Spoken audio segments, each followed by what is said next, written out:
주 예수를 믿으라 그리하면 너와 내 집이 구원을 받으리라 말씀하신 그 예수의 이름을 오늘도 의지하고 그 능력의 이름을 부르며 함께 예배하며 나아가기 원합니다. 오늘도 함께 주님의 이름을 부릅니다. 슬픈 마음 있는 자, 슬픈 마음 있는 자,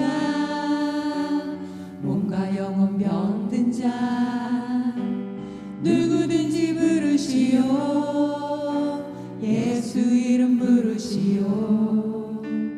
그 이름을 믿는 자, 그 이름을 부르는 자, 그가 어떤 사람이든 그는 구원 얻으리. 슬픈 마음 있는 자, 슬픈 마음 있는 자, 몸과 영혼 병든 자, 누구든지 부르시오. 예수 이름 부르시오. 그 이름을 믿는 자, 그 이름을 부르는 자, 그가 어떤 사람이든 그는 구원 얻으리. 예수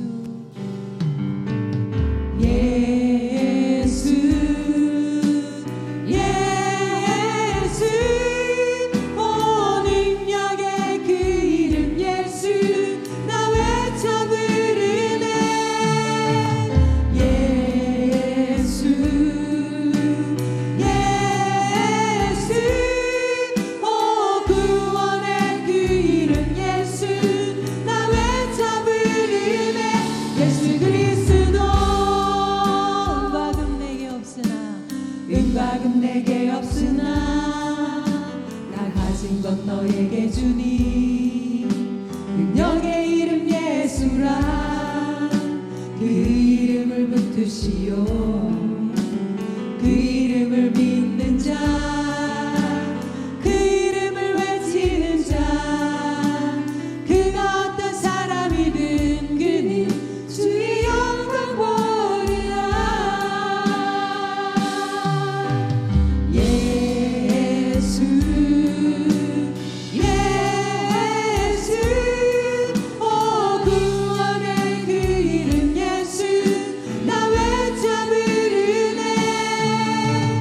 예수 예수, 오 구원의 그 이름 예수, 나 외쳐 부르네. 예수 그리스도. 다시 한번 은과 금 내게 없으나 은과 금 내게 없으나 나 가진 건 너에게 주니. 능력의 이름 예수라. 그 이름을 붙드시오. 그 이름을 믿는 자, 그 이름을 외치는 자, 그가 어떤 사람이든 그는 주의 영광 보리라. 예수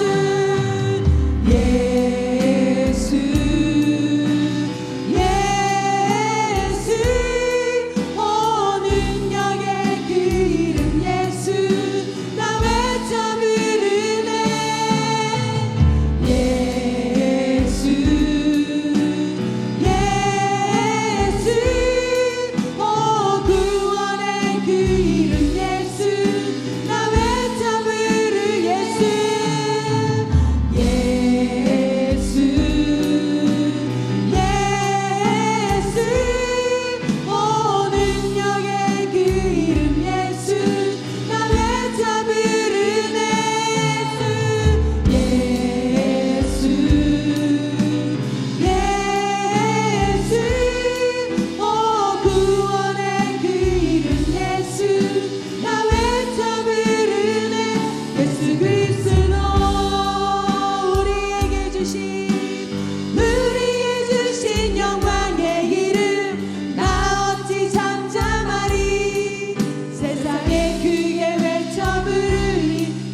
아버지 이 시간 예수의 이름을 부를 수 있도록 주님께서 붙들어 주시고 함께하여 주시기 원합니다.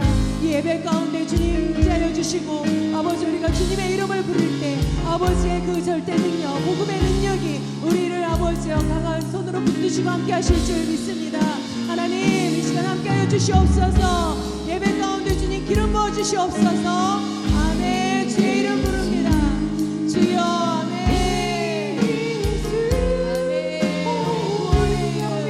아버지 능력의 이름 우리 주님의 이름을 부르며 함께 예배합니다. 주님 이 시간 아버지 함께하여 주시옵소서.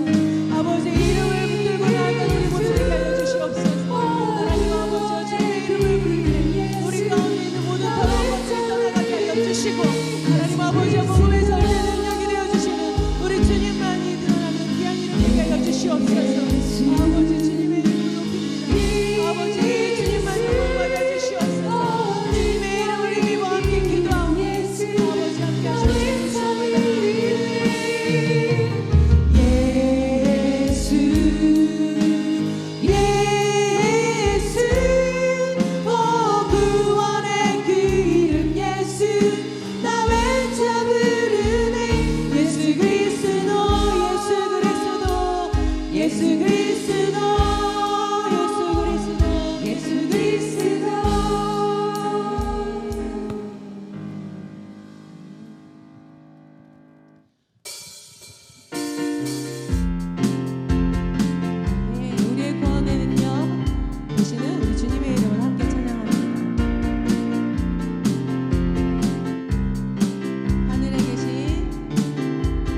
통해서도 이루어질 줄 믿습니다. 아멘.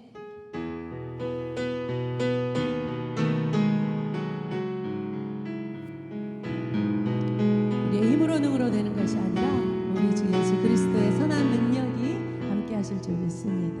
주 선한 능력으로 주 선한 능력으로 안으시네 그 크신 팔로 날 붙드시네 절망 속에도 흔들리지 않고 사랑하는 주 얼굴 구하리 주 선한 능력으로 주 선한 능력으로 안으시네 그 크신 팔로 날 붙드시네 절망 속에도 흔들리지 않고 사랑하는 주 얼굴 구하리 선한 능력으로 일어서리 주만을 지으리 믿음으로 우리 오늘 하늘 주 오실 그날 영광의 새날을 맞이하리 이전에 괴로운 날 애워싸고 고난의 길을 걷는다 해도 주님께 맡긴 우리 영혼 끝내 승리의 날을 맞으리 선한 능력으로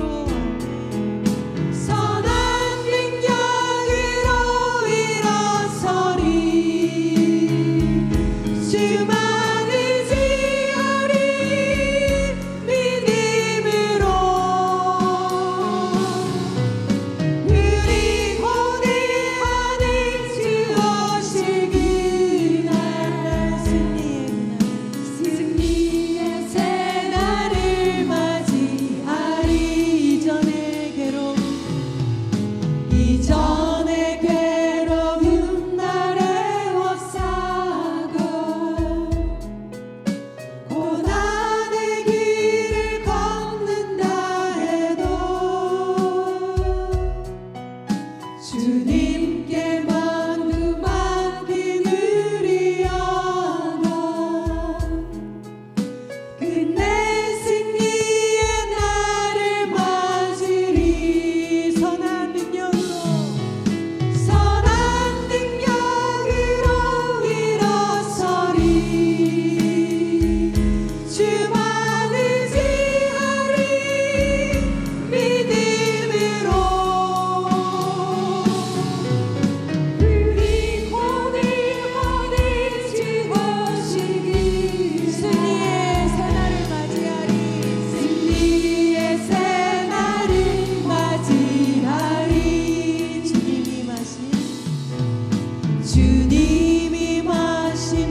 함께 예배에 하여 기도하시겠습니다. 주여, 오늘도 주님의 선한 능력이 우리를 붙드시고 함께 하실 줄 믿습니다. 하나님 아버지, 고난의 길 가운데서도 흔들리지 않고 사랑으로 우리 주님만을 구하며 나아가는 아버지, 우리 모두 될 수 있도록 주님께서 기름 부어주시고 함께 하여 주시옵소서. 주님의 능력을 붙들고 주님만을 바라보며 믿음으로 나아가는, 주님만을 고대하는 우리 모두 되기 원하오니 아버지, 우리 예배 가운데 기름 부어주시고 아버지 함께 하여 주시옵소서. 주님의 복음의 절대는 아버지 예수 그리스도의 이름, 아버지 그 이름이 우리 가운데 있습니다. 아버지, 우리 가운데 승리를 허락하시고 인도하시는 주님, 아버지 우리에게 주신 아버지 그 믿음을 아버지 앞에 드리며 나아가는 하나님 주의 그때는 아버지 예수 앞으로 밀려 살아가는 우리 모두 될 수 있도록 주님 붙들어 주시고 함께하여 주시옵소서. 선한 능력으로 일어서리. 선한 능력으로 일어서리. 주만 의지하리. 믿음으로 주만 의지하리. 믿음으로 우리 고대하니 주 오실 그날 영광의 새날을 맞이하리. 승리의 새날을 맞이하리. 승리의 새날을 맞이하리. 승리의 새날을, 승리의 새날을 맞이하리.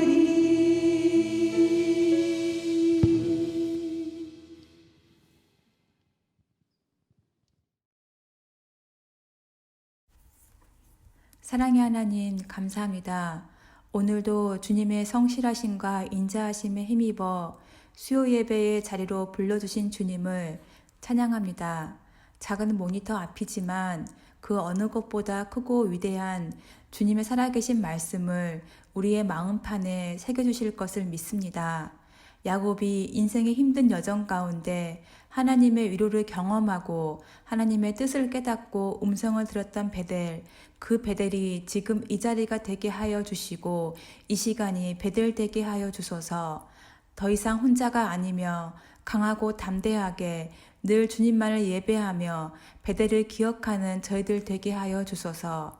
한국에 계시는 목사님과 사모님 늘 성령의 능력으로 무장시켜 주시고 영과 육을 강건케 하여 주심을 감사드립니다.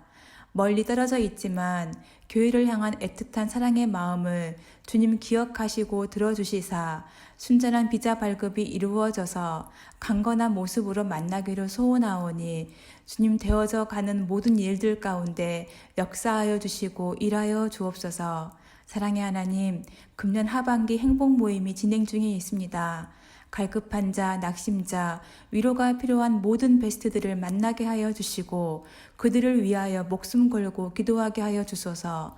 모든 베스트가 주님을 알 때까지 게으르지 않게 하시고 사도행전 29장을 써내려가는 산동의 지체들 되게 하여 주시사 주님께서 부르신 소명, 목적을 날마다 기억하게 하여 주소서. 두 날개 양육 훈련과 꿈동산 어린이 양육이 진행되고 있습니다.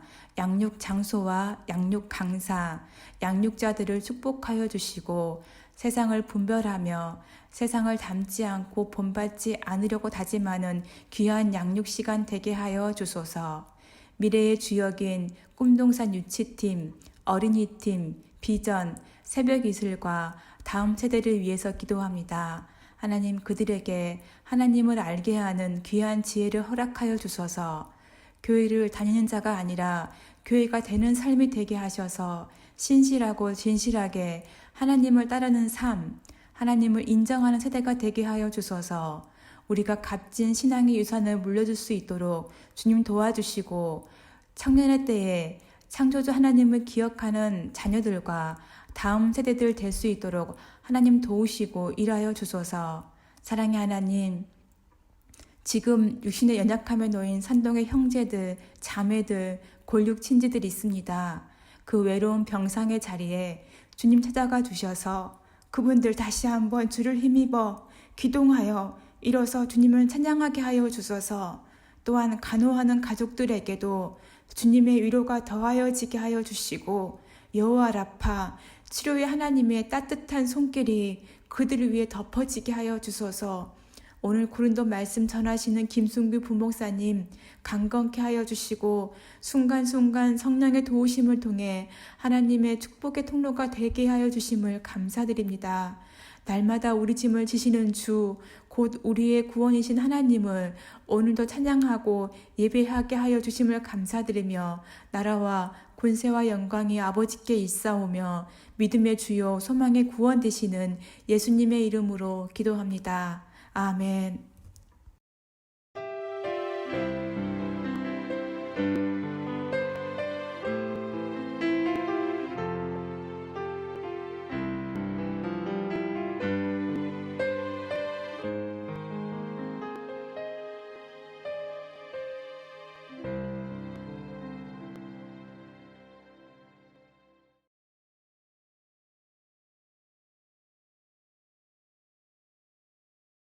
사랑합니다.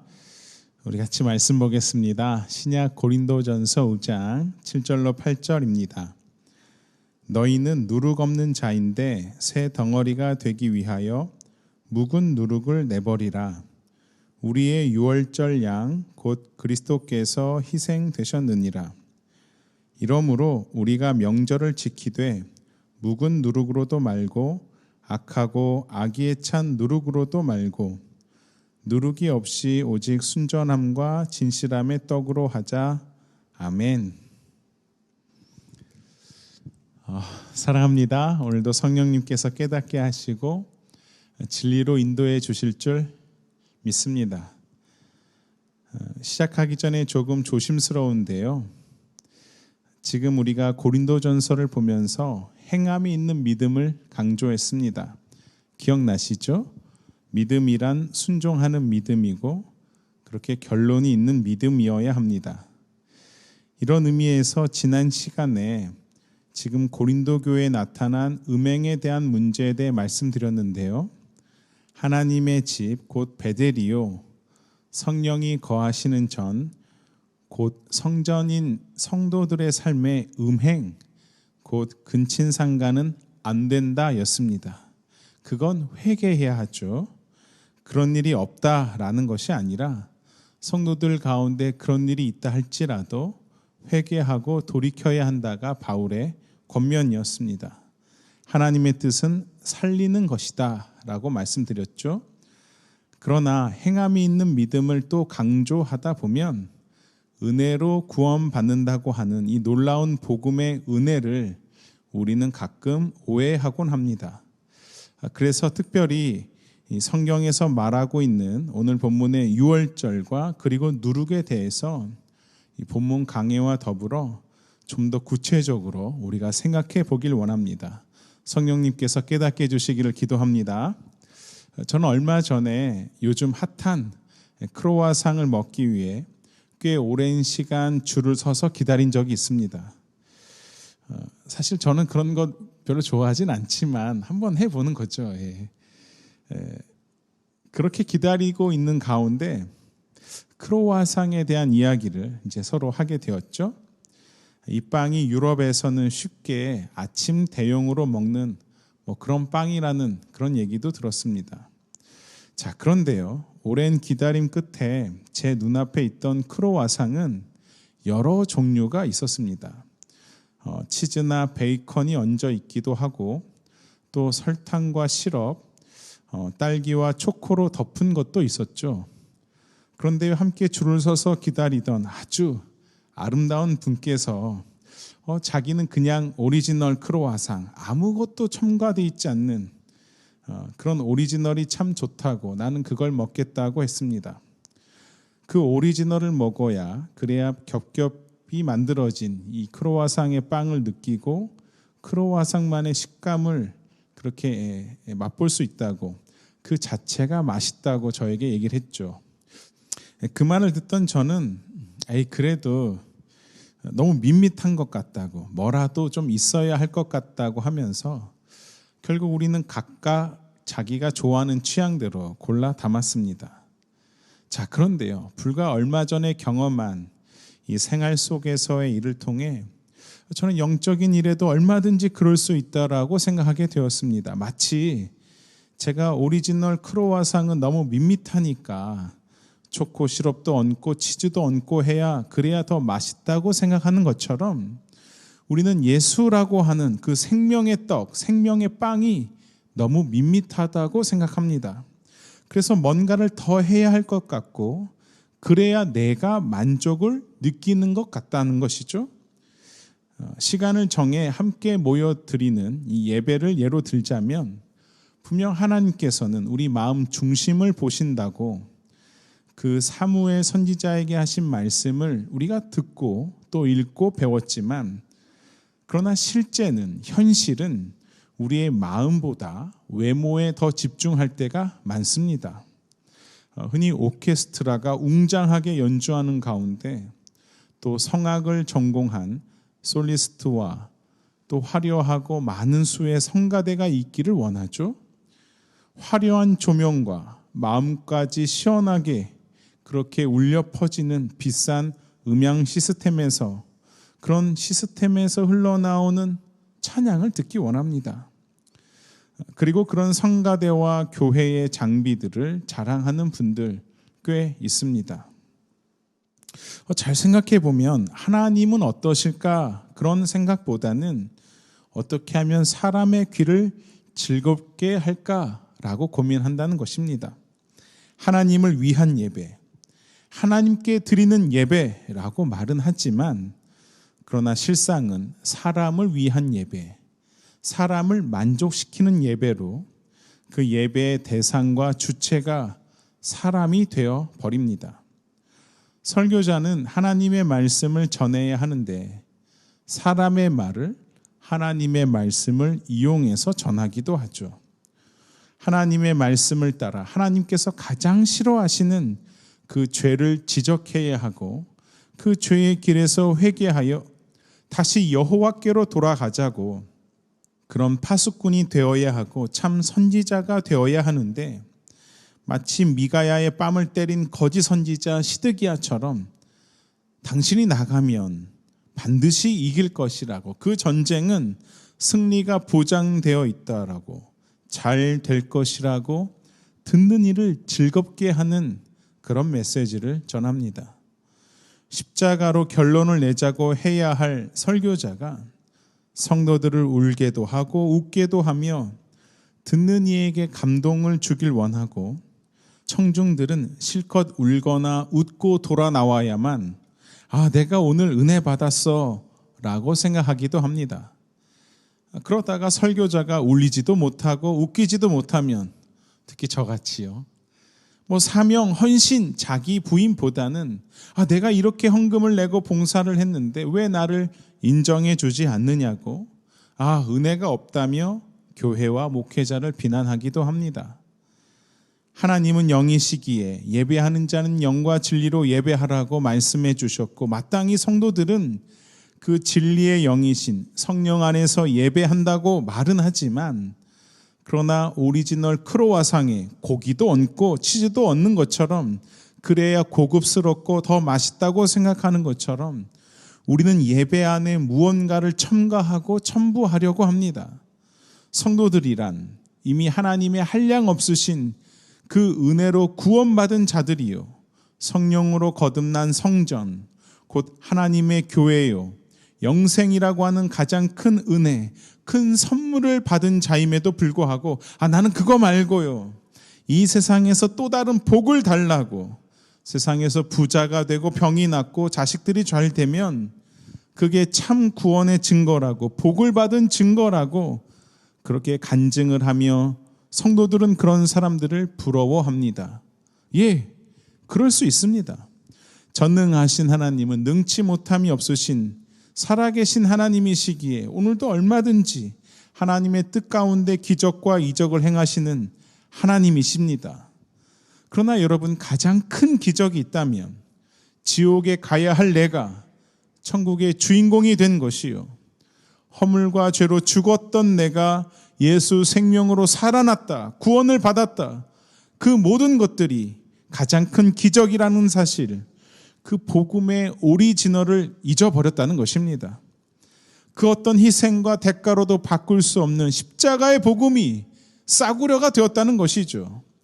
우리의 구원은 오직 은혜로 인하여 하나님께서 선물로 주신 것이라고 하도 들어서 우리는 그 하나님께서 주신 완전하고 완벽한 그 복음에다가 내가 무언가를 더 첨부하려고 한다는 것입니다. 신약 시대의 거짓 선지자들처럼, 거짓 교사들처럼 야, 할례를 받아야 해, 절기를 지켜야 해, 율법을 지켜야 해, 주님께서 자기 생명값으로 주신 복음에 어떤 행위를 더함으로 구원이 완성된다고 생각합니다. 정말 그럴까요? 초대 교회에 이런 문제들이 있었습니다. 분명 구원이라 함은 예수 그리스도의 십자가의 은혜로만 얻는 것임에도 불구하고 교회 안에서는 할례, 곧 율법을 강조했다는 것이죠. 예를 들어보죠. 오늘날 세례를 받아야만 구원을 받나요? 예, 천주교에서는 세례를 받아야 구원받는다고 합니다. 그래서 천주교에서 세례를 받을 때 많은 사람들이 울죠. 나는 이제 지옥 가지 않아. 그게 너무 고맙고 감정이 격해져서 웁니다. 자, 천주교 교리는 그렇다 하더라도 기독교는 다릅니다.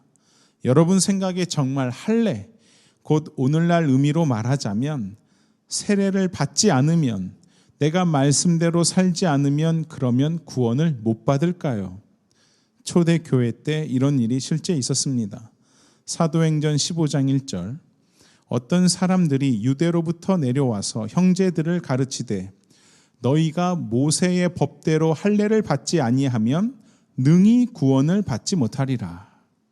자, 초대교회 성도들, 특히 이방인 기독교인들은 예수 그리스도의 복음은 정말 좋은데, 그러나 내가 교회 공동체의 일원이 되는 것은 쉽지 않았습니다. 왜냐하면 어린 나이도 아니고 이미 성인이 되었는데 내가 기독교인으로 살기 위해서는 할례를 받아야 한다고 하니, 그래야만 구원을 받는다고 하니 고민이 되었다는 것입니다. 더군다나 여성은 여성들 나름대로 고민이 되었던 거죠.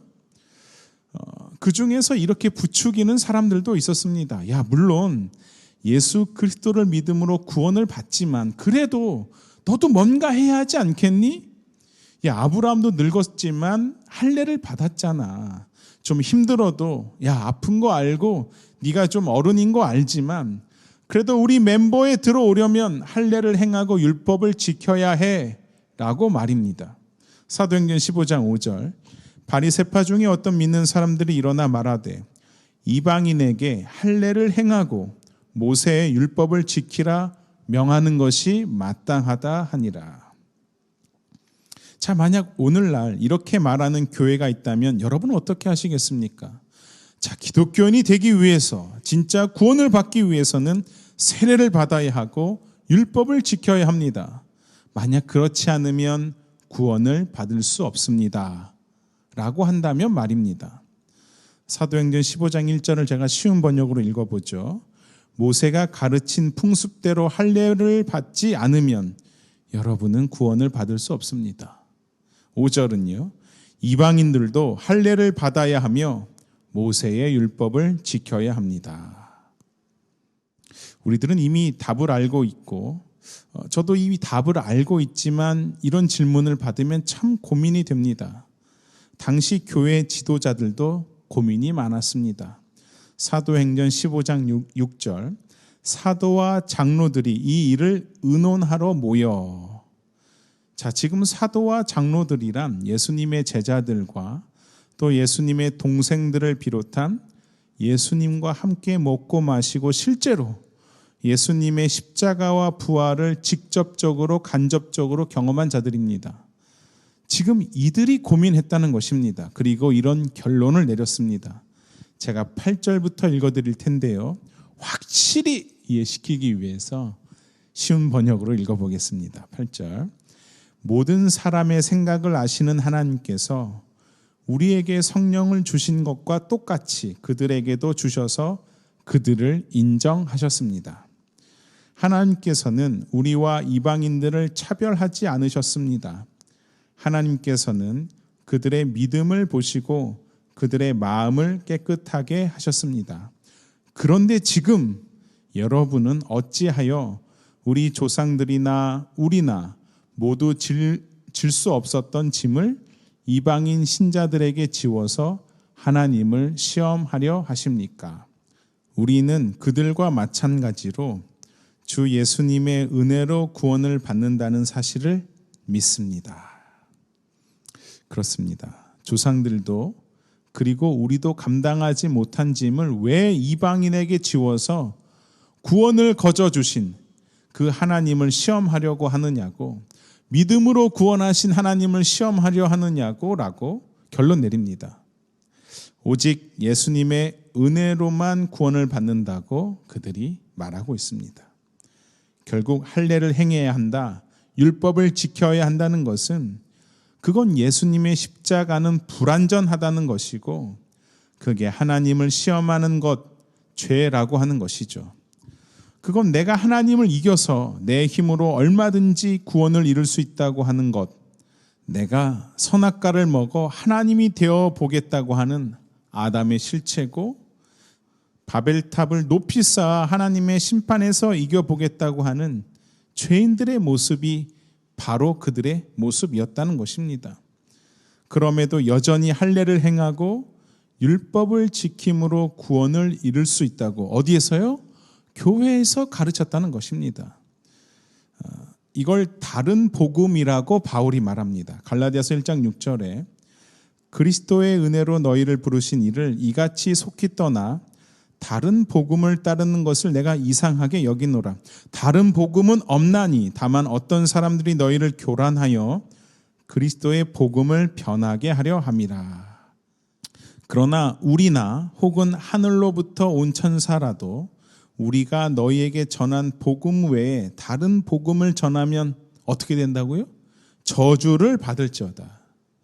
그래서 오리지널에 뭘 첨가하면 안 되는 것이고 그건 하나님께 저주를 받게 되는 죄라고 지금 바울이 말합니다.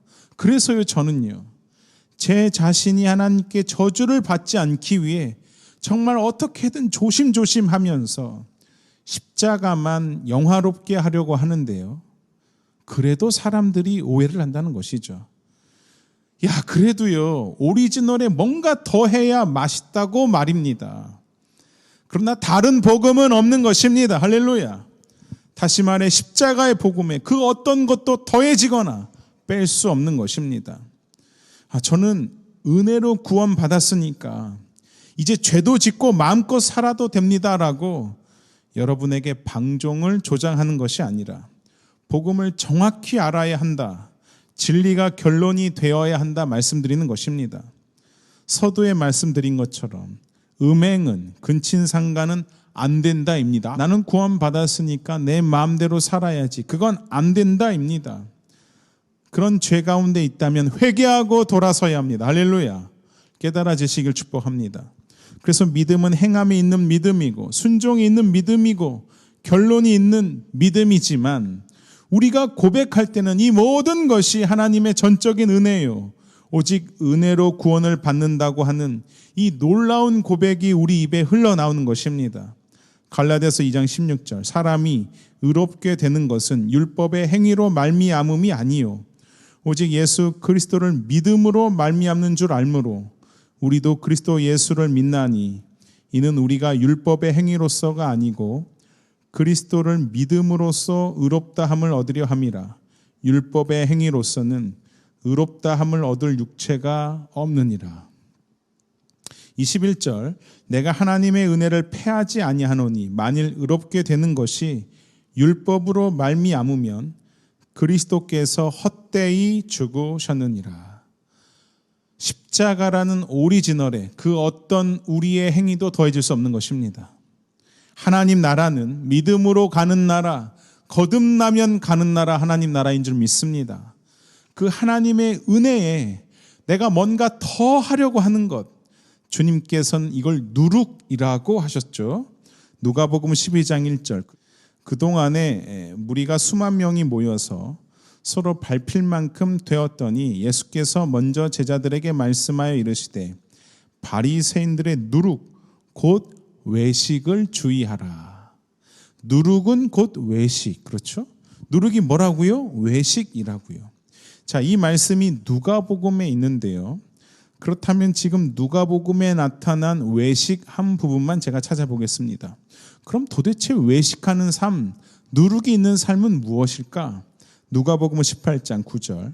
또 자기를 의롭다고 믿고 다른 사람을 멸시하는 자들에게 이 비유로 말씀하시되 10절. 두 사람이 기도하러 성전에 올라가니 하나는 바리새인이요 하나는 세리라. 바리새인은 서서 따로 기도하여 이르되 하나님이여 나는 다른 사람들 곧 토색, 불의, 간음을 하는 자들과 같지 아니하고 이 세리와도 같지 아니함을 감사하나이다. 나는 일에 2번씩 금식하고 또 소득의 11조를 드리나이다. 정말 납득하기 어렵지만 누룩 곧 외식하는 자의 삶을 예수님께서 비유로 말씀하시는데요. 나는 의로워. 나는 너보단 괜찮아. 자, 이 바리새인의 삶, 저는 토색하지 않고 불의하지 않고 간음하지 않았습니다. 저는 일주일에 2번 금식하고 저는 11조를 드렸습니다. 여러분, 이게 우리가 꿈꾸는 삶 아닙니까? 우리가 사람들 앞에서 이게 거룩하다라고, 이게 내 거룩한 삶이라고 말하는 것, 그 삶 아닐까요? 그러나 주님께서는 이 사람은 하나님 앞에서 의롭지 못한 자라고 말씀하십니다. 누룩 곧 외식하는 자라는 것이죠. 오히려 의롭다고 인정하신 사람은 따로 있습니다. 13절. 세리는 멀리 서서 감히 눈을 들어 하늘을 쳐다보지도 못하고 다만 가슴을 치며 이르되 하나님이여 불쌍히 여기소서 나는 죄인이로소이다 하였느니라. 사랑하는 여러분, 저는 토색과 불의, 간음의 삶을 인정하는 것 아닙니다. 또 금식과 11조가 내 삶에 필요 없다, 신앙생활에 그건 필요 없다라고 말하는 것 아닙니다. 그러나 우리 가운데 누룩 곧 외식하는 삶이 오히려 죄가 될 수 있다는 것을 기억해야만 합니다. 구원의 십자가의 복음 외에 그 어떤 것도 첨가될 수 없는 것입니다. 할렐루야. 예수님의 평가를 보시죠. 14절. 내가 너희에게 이르노니 이에 저 바리새인이 아니고 이 사람이 의롭다 하심을 받고, 이 사람은 세리입니다. 그렇죠?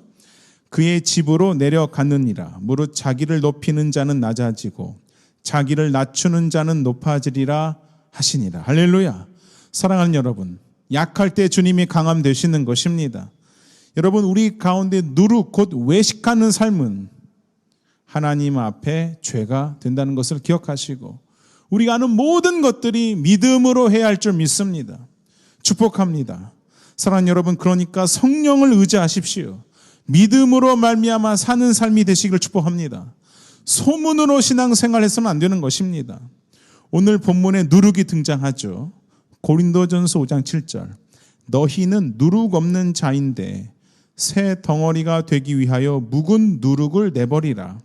우리의 유월절 양 곧 그리스도께서 희생되셨느니라. 이 본문 속에 묵은 누룩이란 지금 5장의 주제인 음행과 근친상간하는 죄를 의미합니다만, 우리가 이 본문을 좀 더 확장해서 살펴보겠습니다. 자, 7절 하반절을 보시면 유월절 양이 언급되죠. 여러분, 유월절은 출애굽을 기념하는 유대인의 절기입니다. 애굽에서 구원함을 받았다, 그런 것이죠. 그리고 이 유월절이 이스라엘의 첫 번째 달, 첫째 달이 되는 것입니다. 사실 유월절은 3월과 4월 사이에 있는 절기이지만 구원의 시작 부분인 유월절이 이스라엘에 있어서 첫째 달이 되는 것이죠. 이 유월절 절기는 예수님의 십자가의 죽음을 통해 죄와 사망에서 구원함을 받게 된 예수님을 예표하고 상징합니다. 처음부터 끝까지 다 예수님입니다. 따라서 유월절에 이스라엘 백성들이 잡아서 그 피를 발랐던 어린 양은 세상 죄를 짊어지신 유월절에 십자가에 달리신 예수님을 예표하고 상징하죠. 요한복음 1장 29절 이튿날 요한이 예수께서 자기에게 나오심을 보고 이르되 보라 세상 죄를 지고 가는 하나님의 어린 양이로다.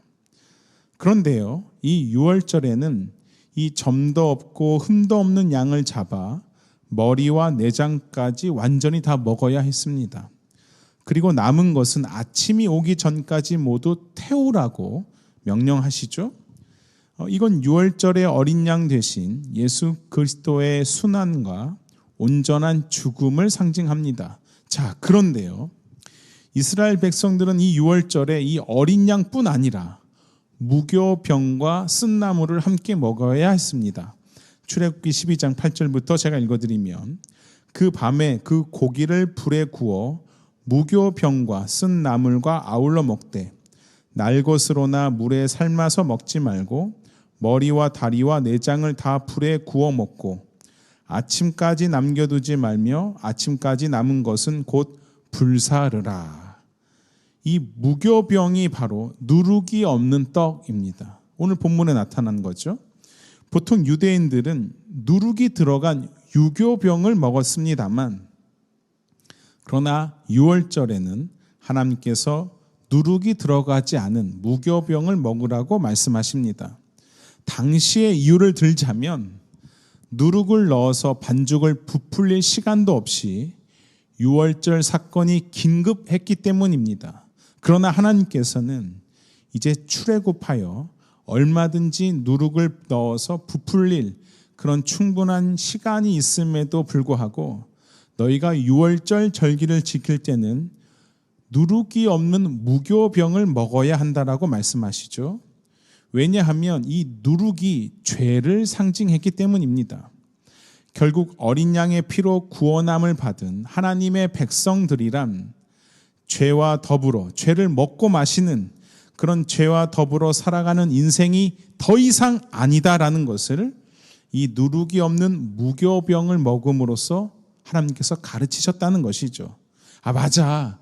나는 죄에서 구원을 받은 하나님의 백성이지 라는 것을 온 감각을 통해 깨닫고 배우는 것, 그게 무교병을 먹는 것이었습니다.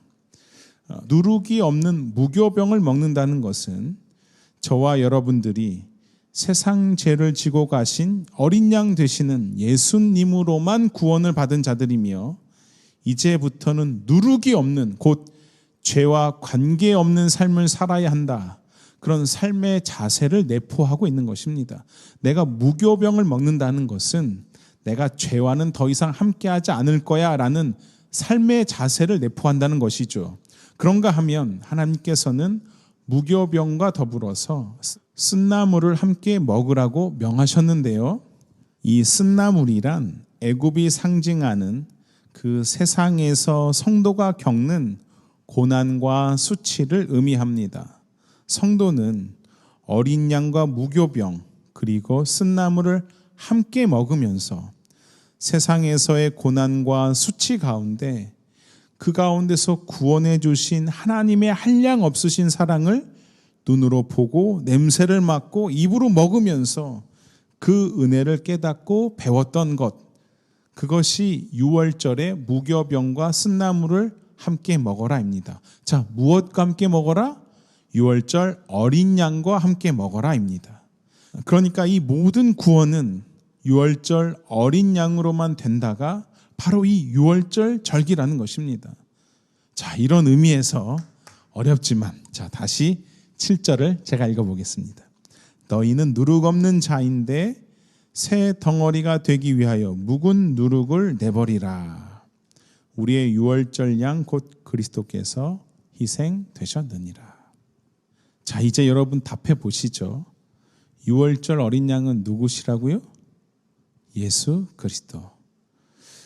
그렇다면 오늘날 유월절 절기를 지키면서 어린 양을 잡을 필요가 있을까요? 없을까요?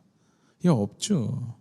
이미 아파트가 지어지면 모델하우스는 필요 없는 것처럼 유월절 어린 양 되시는 예수 그리스도께서 십자가에 죽으셨으니 이 유월절 절기라는 의미는 있지만 그 절기를 지키며 양을 잡는 것은 의미가 없는 것입니다.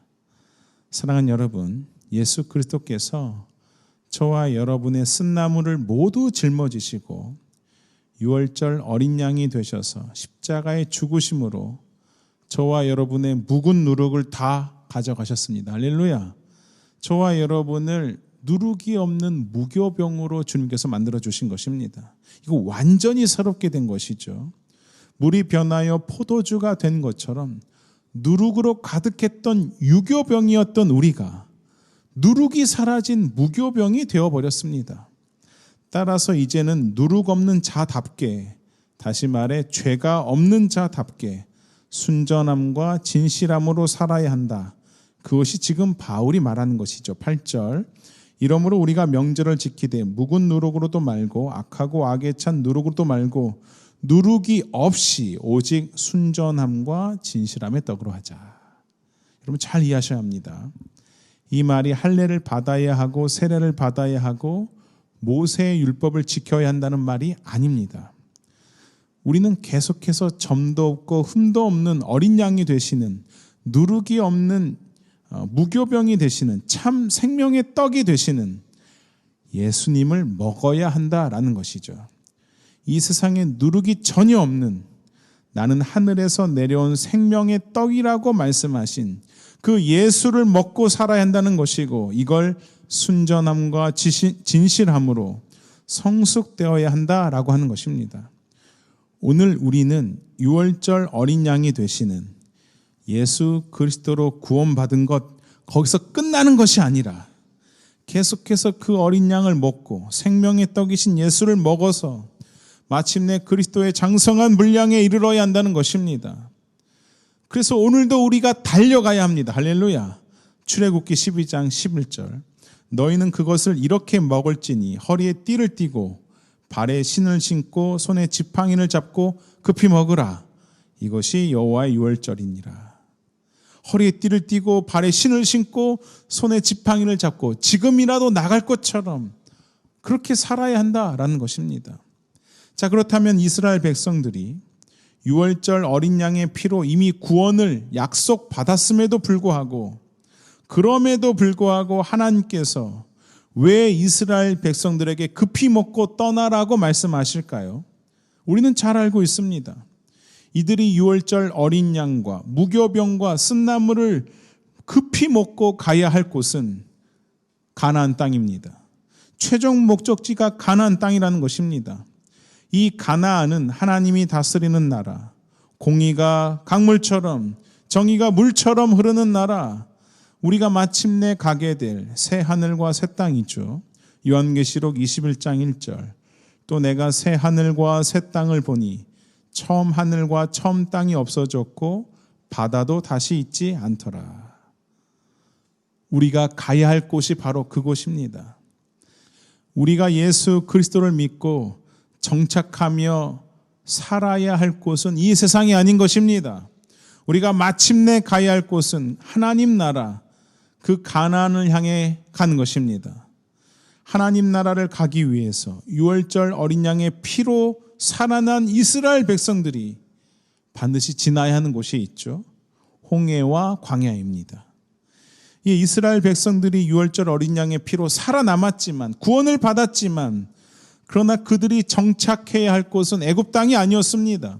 세상이 아니었다는 것이죠. 그 애굽을 떠나서 홍해를 건너야 했고 반드시 광야를 통과해야만 가나안 땅에 가는 것입니다. 이에 성도란 홍해를 건너 광야에서 죽습니다. 그렇게 옛사람은 죽고 새사람이 되어서 마침내 가나안 땅에 들어가게 되죠. 출애굽기 사건을 보면 60만 명이 광야에서 모두 죽고 여호수아를 필두로 하여 새 사람 60만 명이 가나안에 들어가게 됩니다. 여러분, 이 여호수아라는 이름이 바로 예수라는 이름입니다. 그렇게 옛사람은 홍해를 지나 광야에서 죽고 새 생명을 가진 새 사람이 예수와 함께 가나안, 곧 새 하늘과 새 땅의 주인공이 된다는 것입니다. 예수의 이름 외에 구원의 다른 이름을 주신 적이 없습니다. 할렐루야. 사도행전 4장 12절. 다른 이로서는 구원을 받을 수 없나니 천하 사람 중에 구원을 받을 만한 다른 이름을 우리에게 주신 일이 없음이라 하였더라. 그래서 여호수아라는 그 이름 자체가 예수라는 뜻이고 예수님을 예표하는 인물이 여호수아이기 때문에 갈렙이 아니라 여호수아가 앞장서서 세 사람 60만 명이 가나안에 들어가게 되는 것입니다. 자, 이 여호수아 곧 예수가 의지했던 것이 무엇입니까? 이 세상의 힘이나 경험이나 세상의 지식과 지혜를 의지했습니까? 오직 하나님이십니다. 할렐루야. 1장 9절, 제가 여호수아 1장 9절 읽어드리면 내가 내게 명령한 것이 아니냐. 강하고 담대하라. 두려워하지 말며 놀라지 말라. 내가 어디로 가든지 내 하나님 여호와가 너와 함께 하느니라 하시니라. 그렇습니다.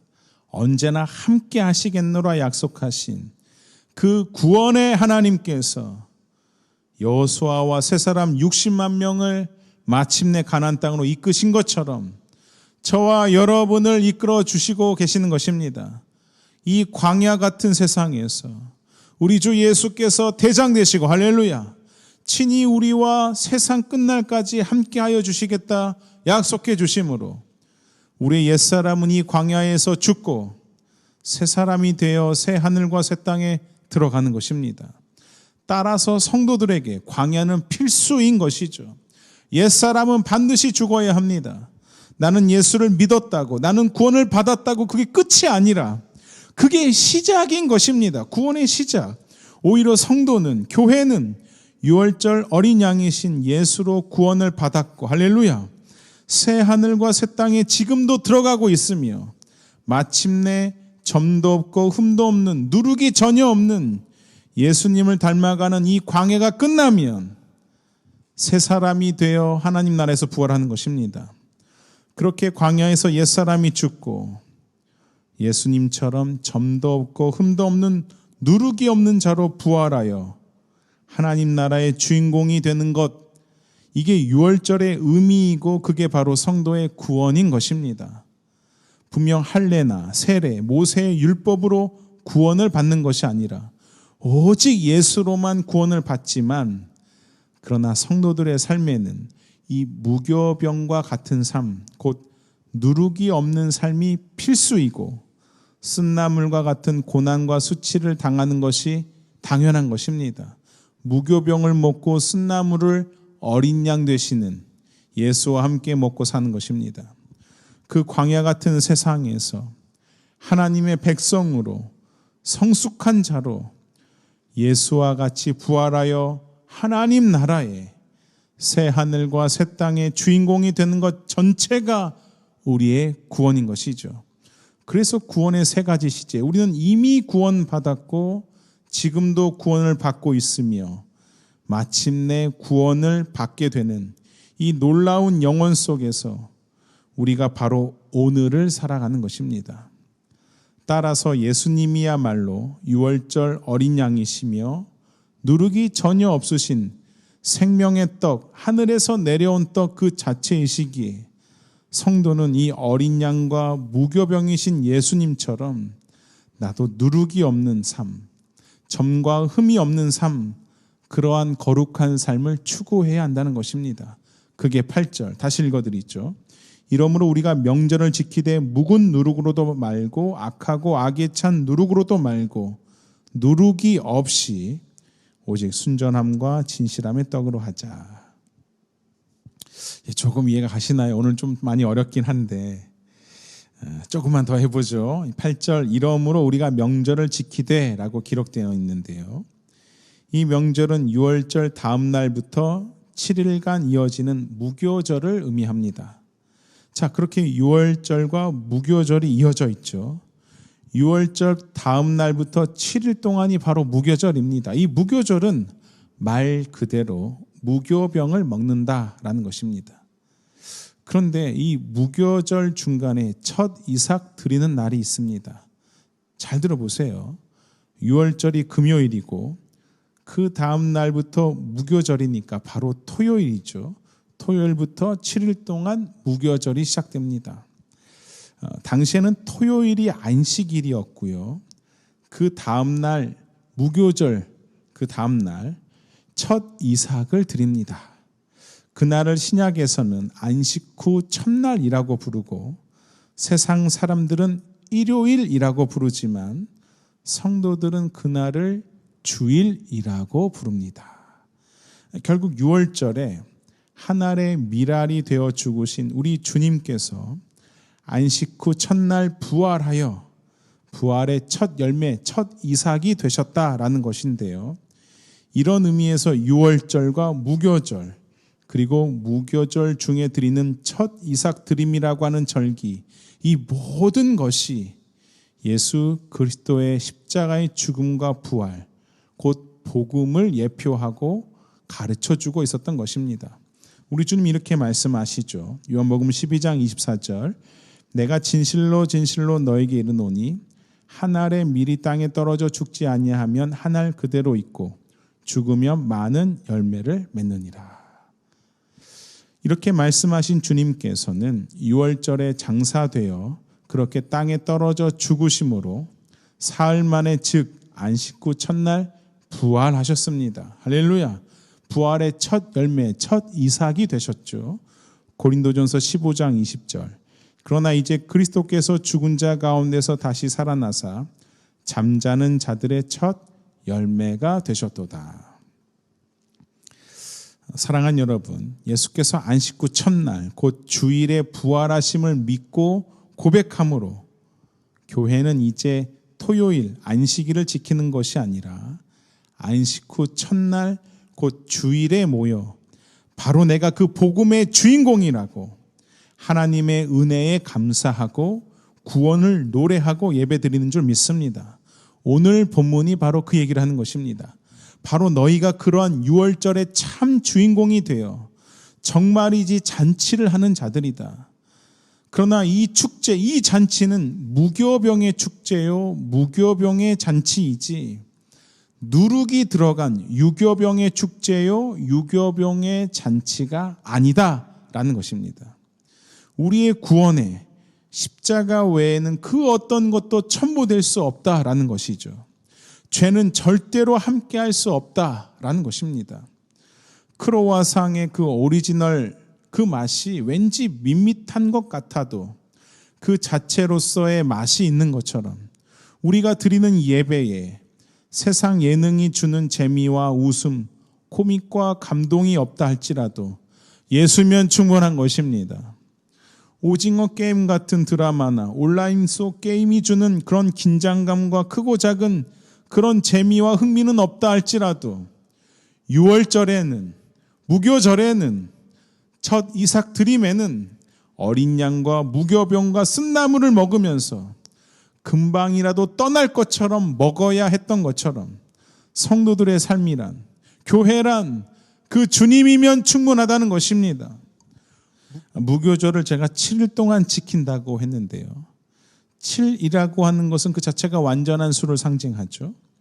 따라서 6월절 구원을 받고 누룩이 없는 무교절의 축제를 7일 동안 그렇게 지키는 이 성도들의 삶이란 세상의 그 어떤 재미와 그 어떤 것도 아까 바리새인이 했던 나의 행위조차도 외식도 누룩으로 첨부될 수 없다입니다. 세상의 그 어떤 누룩도 첨부될 수 없는 것입니다. 바리새인과 서기관의 외식, 곧 율법 지킴과 나의 행위가 구원의 그 어떤 조건으로 양념으로 십자가에 첨가될 수 없다입니다. 할렐루야. 그저 나는 죄인이건만 나 같은 죄인 살리신 주님의 은혜에 놀라워하며 구원 받음을 기뻐하고 내 삶에 그 작은 누룩이 침범하지 못하도록 이 광야 같은 세상에서 무교병을 먹어 살며 반드시 순전함과 진실함의 삶이 필요하다는 것이죠. 무교절 축제는 비록 술도 없고 맛있는 음식도 없는 그저 무교병과 쓴나물이 전부이지만 그러나 이 축제에 주님께서 친히 포도주가 되어주시는 것입니다. 친히 생명의 떡이 되어주시고 참 생수가 되어주셔서 이 세상은 줄 수도 없고 알 수도 없는 그 풍성함과 만족과 평안으로 이 광야를 이끌어가게 하시는 것입니다. 그러니까 무엇을 조심해야 한다? 우리 삶에 죄악된 것들, 이 세상의 악한 습관과 행동, 즉 묵은 누룩을 조심하고 할렐루야, 순전함과 진실함이 있어야 한다는 것입니다. 바라기는 이제 현장 예배가 시작되죠. 우리 예배에 이 세상의 누룩은 제하여 버리고 생명의 떡이신 생수가 되시는 그 예수 그리스도로만 먹고 마시는 그런 축제 예배가 되기를 간절히 기도합니다. 그리고 우리의 모든 삶의 예배 속에 오직 예수 그리스도만 흘러넘치기를, 할렐루야, 예수 그리스도만 높여드리는 우리의 모든 삶이 되시기를 진심으로 기도합니다. 제가 한 번 더 말씀 읽고 마치겠습니다. 너희는 누룩 없는 자인데 새 덩어리가 되기 위하여 묵은 누룩을 내버리라. 우리의 유월절 양 곧 그리스도께서 희생되셨느니라. 이러므로 우리가 명절을 지키되 묵은 누룩으로도 말고 악하고 악의에 찬 누룩으로도 말고 누룩이 없이 오직 순전함과 진실함의 떡으로 하자. 하나님 아버지, 이 말씀 우리 삶에 뿌려지고 마침내 열매 맺게 하셔서 누룩이 없는 하나님께서 원하시는 그런 우리가 될 수 있도록 도와 주시옵소서. 주님을 의지합니다. 성령님 우리를 오늘도 이끌어 주시고 깨닫게 하여 주시옵소서. 감사드리며 예수님의 이름으로 기도드립니다. 아멘. 사랑합니다.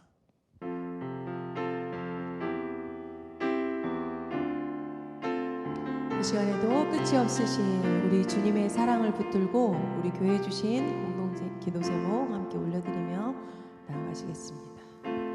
주 나의 모습 보네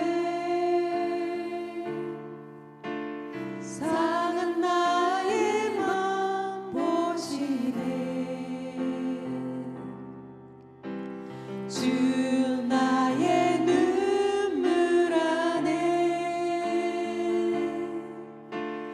홀로 울던 맘 아시네 주 나의 모습 보네 주 나의 모습 보네 상한 나의 맘 보시네 주 나의 눈물 안에 홀로 울던 맘 아시네 세상 소망 세상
앞에 우리 교회에 주신 아버지 모든 기도 제목 하나님 손에 올려드리며 나아가시겠습니다. 합심하여 함께 기도하며 나아갈 때 주님께서 일하고 계시고 하나님께서 기도에 응답하심을 우리가 볼 수 있는 시간 될 수 있도록 주님께서 함께 하시고 인도하여 주시옵소서. 사랑하는 주님, 아버지 이 시간에도 우리가 드리는 주님, 우리 교회의 모든 기도 제목들 주님께서 들으시고 아버지 인도하시고 응답하시고 함께 하실 줄 믿습니다. 하나님 이 시간에도 우리 아버지 우리 교회와 우리 담임 목사님 위해 하나님 아버지 우리가 기도하며 나아갑니다. 하나님 파송 선교사와 협력 기관들을 위하여 기도합니다. 교회 식구들의 변화와 성숙과 부흥을 위하여 기도합니다. 연태에 있는 기업이 회복되어 가정 경제와 한인 사회와 연태의 경제가 살아날 수 있도록 주님께서 기름 부으시고 함께 하실 줄 믿습니다. 하나님 아버지 우리 대한민국을 주님께서 불쌍히 여겨주시고 아버지 긍휼을 부어주시옵소서. 남은 통일을 허락하여 주시고 하나님 아버지 이 중국 땅을 위한 축복의 통로가 될 수 있도록 하나님 아버지 우리 각 사람 마음에 성령으로 아버지 기름 부어주시고 주님 함께하여 주시옵소서. 하나님 아버지 일어나 빛을 발하라 말씀하시고 이 땅에 하나님 아버지 빛과 성으로 불러주신 아버지 고개 통로로 불러주신 우리 한 사람 한 사람 하나님 아버지 예배로 아버지 주님 앞에 찬양으로 기도하며 나아가오니 하나님 아버지 함께하여 주시옵소서. 아버지 이 시간 주님 아버지 주님께서 말씀하시는 모든 아버지 이 말씀들 하나님 아버지 우리가 기억하고 우리의 삶이 온전히 주님께 드려진 바 되어지고 온전히 주님께만 아버지 영광이 되어지며 주님의 기쁨이 되어지는 삶을 살아가는 우리 모두가 될 수 있도록 아버지 우리를 강한 손으로 붙들어 주시고 함께하여 주시옵소서. 세상 소망 다 사라져가고 주의 사랑은 끝이 없으니 살아가는 이 모든 순간이 주님의 힘을 나는 민 세상 소망 세상 소망 다 사라져가 주의 사랑 끝이 없으십니다. 끝이 없으니 살아가는 이 모든 순간이 주의 힘을 나는 믿네. 주의 힘을 나는 믿네. 주의 힘을 나는 믿네.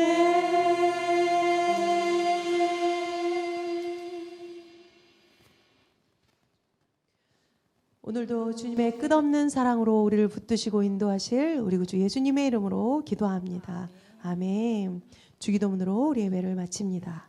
하늘에 계신 우리 아버지여, 이름이 거룩히 여김을 받으시오며 나라의 마옵시며 뜻이 하늘에서 이룬 것 같이 땅에서도 이루어지이다. 오늘날 우리에게 일용할 양식을 주옵시고 우리가 우리에게 죄 지은 자를 사하여 준 것 같이 우리 죄를 사하여 주옵시고 우리를 시험에 들게 하지 마옵시고 다만 악에서 구하옵소서. 나라와 권세와 영광이 아버지께 영원히 있사옵나이다. 아멘.